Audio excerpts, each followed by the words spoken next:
Hello everyone, welcome to my channel. आज के video lecture में हम कुछ ऐसी हेल्थ प्रॉब्लम और उसके सलूशन के बारे में बात करेंगे जो कि खास करके जो जननांग है यानी कि जो प्राइवेट पार्ट है वहाँ के इन्फेक्शन के रिलेटेड है, जिसमें आप यहाँ पे देख रहे हैं कि जो यहाँ का ये जो पार्ट है वहाँ पे आपको सूजन और गंभीर खुजली आ रही है, या फिर आपका जो स्ट्राव आ रहा है यानी कि जो ल्यूब आ रहा है उस ल्यूब से आपको दुर्गंध आ रही है। जो स्मेल है वो बैड स्मेल आपको वहाँ से आ रही है, येलो कलर का या फिर ग्रीन कलर का कुछ ऐसा डिस्चार्ज आ रहा है। और उसकी जो पार्ट है उसके आसपास आपको इस तरीके से छोटी छोटी ये जो गांठें हैं वो दिखाई देना, या फिर घाव हो जाना और वहाँ पे मस्से बनना, तो ये भी एक प्रॉब्लम होती है। तो ये जो सभी प्रॉब्लम है वो कहीं ना कहीं STIs यानी कि सेक्सुअली ट्रांसमिटेड जो इन्फेक्शंस होते हैं उसकी डिजीज रिलेटेड समस्याएं हो सकती है। तो इसमें खास करके सिफिलिस है, गोनोरिया और क्लेमाइडिया। तो ये जो 3 डिजीज है उसके रिलेटेड आपको सिम्टम्स दिखने को मिलते हैं। तो ये जो सभी सिम्टम्स है उसको सॉल्व करने वाली मेडिसिन के बारे में सीखेंगे। इस मेडिसिन का नाम है डॉक्स्ट SL कैप्सूल।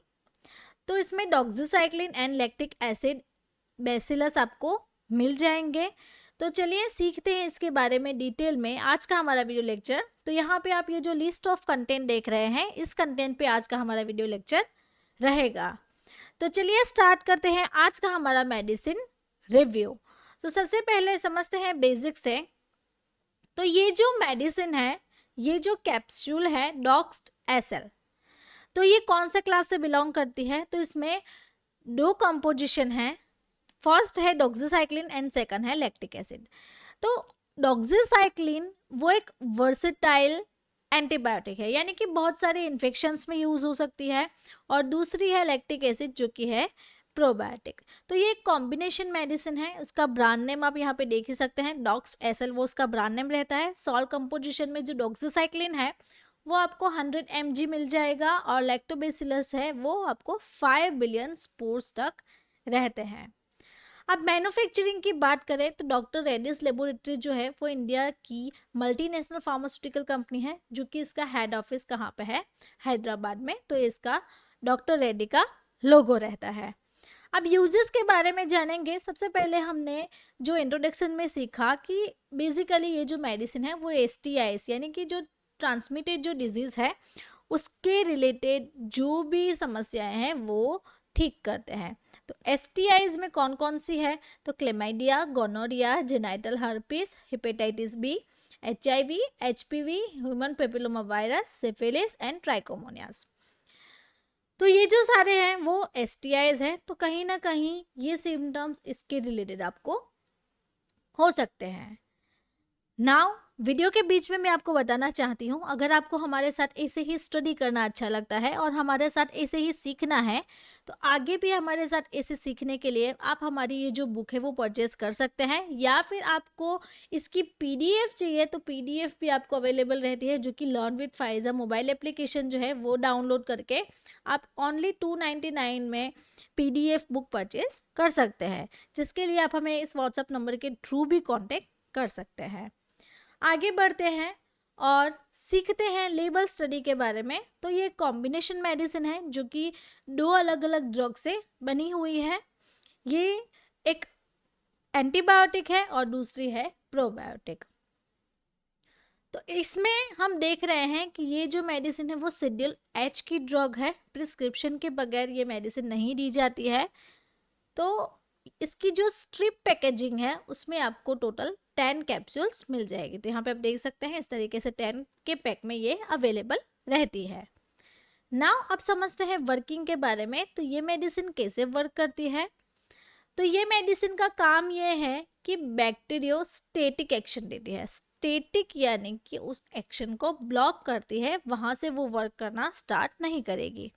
तो यहाँ पे आप देखिए ये जो सेल है 50S और 30S, यहाँ की मैकेनिज्म को ये जो टेट्रासाइक्लिन है वहाँ से वो ब्लॉक कर देता है। तो यहाँ पे आप देख सकते हैं तो इसका बेसिकली काम क्या है, जो प्रोटीन सिंथेसिस हो रहा है वो प्रोटीन सिंथेसिस को वो इनहिबिट कर देते हैं, जिससे कि आगे के जो राइबोसोम्स जो बनते हैं, जो कि हेल्पफुल रहते हैं बॉडी के लिए, वो बन नहीं पाते हैं, और जो सिंथेसिस हो रहा है वो प्रोटीन का, वो भी स्टॉप हो जाएगा। इस तरीके से ये मेडिसिन वर्क करती है। डोज के बारे में सीखेंगे तो इसका जो बेसिकली जो डोज है वो 100 mg डोज रहता है। यूजुअली रिकमेंडेड डोज यही है कि एक कैप्सूल दिन में एक ही बार सजेस्ट की जाती है। तो 1 से 2 कैप्सूल डिफरेंट कंडीशन के मुताबिक सजेस्ट करते हैं। अगर कोई ज़्यादा डोज ले रहा है तो उसको कहीं ना कोई साइड इफ़ेक्ट हो सकती है।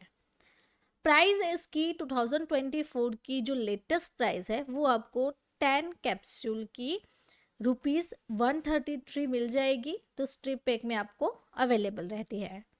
चलिए साइड इफ़ेक्ट्स के बारे में जान लें। तो बेसिक से साइड इफ़ेक्ट्स है जैसे कि नोजिया, वॉमिटिंग, स्किन पे रैसेस हो जाना, हेडेक, हार्ट रेट जो है वो फास्ट रहती है, हाइपोटेंशन यानी कि जो बीपी है वो कम हो जाना, एनाफाइलेटिक रिएक्शंस, फोटो सेंसिटिविटी। तो यहाँ पे आप देख सकते हैं, तो एनाफाइलेटिक जो सिम्टम्स रहते हैं, यहाँ पे देखिए नॉर्मल इंसान के जो लिप्स है, और एनाफाइलेक्सिस में क्या होता है, तो लिप्स आपके स्वेलन यानी कि सूज जाते हैं, आंखों के ऊपर नीचे सूजन आ जाती है, हाइव्स यानी कि रैसेस बनना, तो रैसेस यहाँ पे भी कवर अप हो गया है, हार्ट रेट इंक्रीज हो जाती है, तो फास्टर हार्ट रेट रहता है, और जो आप ब्रीथिंग ले रहे हैं उसमें से कहीं ना कहीं कुछ ऐसी सीटी बनने जैसी आवाज़ आती है। नाउ वीडियो के बीच में मैं आपको अगेन छोटी सी एड ब्रेक लेकर बताना चाहती हूँ। ऐसे ही हमारे साथ सीखने के लिए हमारी बुक है डिजीज एंड ट्रीटमेंट, जिसमें आप सीख सकते हैं डिफरेंट बिमारियाँ और उनका उपचार, जिसमें हम होम्योपैथिक, एलोपैथिक, आयुर्वेदिक सभी तरह के ट्रीटमेंट का ऑप्शन यहाँ पे बताया गया है। तो इस बुक को परचेस करने के लिए आप हमें व्हाट्सएप के थ्रू भी कांटेक्ट कर सकते हैं, और उसके साथ साथ अगर आपको पीडीएफ बुक चाहिए तो उसके लिए भी आप हमें कांटेक्ट करें, या फिर मोबाइल एप्लीकेशंस के थ्रू भी आप ये बुक परचेस कर सकते हैं। वार्निंग के बारे में सीखे कि इसकी वार्निंग क्या है। अगर कोई इंसान डॉक्स एसएल जो कैप्सूल है उससे एलर्जिक रिएक्शन करता है, या फिर डॉक्साइक्लिन, लैक्टोबैसिलस, या फिर अदर कोई ऐसे इंग्रेडिएंट है जिससे उसको एलर्जिक रिएक्शन है, तो वो पेशेंट को ये कैप्सूल नहीं लेनी चाहिए। अगर किसी को हाइपर सेंसिटिविटी है, टेट्रासाइक्लिन है, या फिर स्किन पे रैसेस है, तो वो भी नहीं लेगा। प्रेगनेंसी एज ब्रेस्ट फीडिंग में तो बिल्कुल भी नहीं लेना है, अवॉइड करना है। तो प्रेगनेंसी कैटेगरीज की क्या हो गई, तो प्रेगनेंसी कैटेगरीज की डी रहती है, जो कि अप्रूव्ड एफडीए इंफॉर्मेशन है। प्रेगनेंसी में ये मेडिसिन सेफ नहीं मानी जाती है। इससे अच्छा अगर आपको प्रेगनेंसी में गोनोरिया हो रहा है, सिफिलिस हो रहा है, या फिर कोई एसटीआई रिलेटेड प्रॉब्लम है, तो अपने जो गायनेकोलॉजिस्ट है उससे आप कंसल्ट करवाइए। वो आपको आपके बॉडी के अकॉर्डिंग और आपके सिम्टम्स के अकॉर्डिंग सजेस्ट करेंगे। ड्रग इंटरेक्शंस देखते हैं कि कौन सी ड्रग के साथ कौन सी मेडिसिन सजेस्ट नहीं करनी है। तो यहाँ पे आप ये जो लिस्ट ऑफ ड्रग दे रहे हैं, और इसके साथ साथ आपको ध्यान रखना है डॉक्स एसएल के साथ एंटासिड नहीं देनी है, और आयरन कंटेनिंग जो ड्रग्स है वो नहीं देने हैं। तो प्रेगनेंसी में ये ड्रग्स दिए जाते हैं, तो इसके साथ साथ ये मेडिसिन बॉडी में के लिए हार्मफुल रहती है। तो इसको खास ख्याल रखना है। इसके कॉम्बिनेशन में हमें डॉक्साइक्लिन, लैक्टोबैसिलस नहीं देने हैं, प्रिस्क्राइब नहीं करना है। तो इसे ही सीखते रहिए हमारे साथ। हमारी बुक भी परचेज़ कीजिए, या फिर मोबाइल एप्लीकेशंस के थ्रू आप पीडीएफ बुक भी ले सकते हैं। और हमारे डिफरेंट कोर्सेज भी है जिसमें हम सिखाते हैं कि मेडिसिन का यूज़ क्या है, कब लेनी है, कौन से डिजीज़ में क्या मेडिसिन काम आती है। तो अगर आपको मेरा ये वीडियो अच्छा लगा तो आपको ये वीडियो भी अच्छा लगेगा। इसमें भी बहुत अच्छी इन्फॉर्मेशंस है, आप इसको भी ज़रूर से देखें, और मेरे चैनल को सब्सक्राइब करें, बेल आइकॉन को टर्न करना ना भूलें। Thank you for watching my video.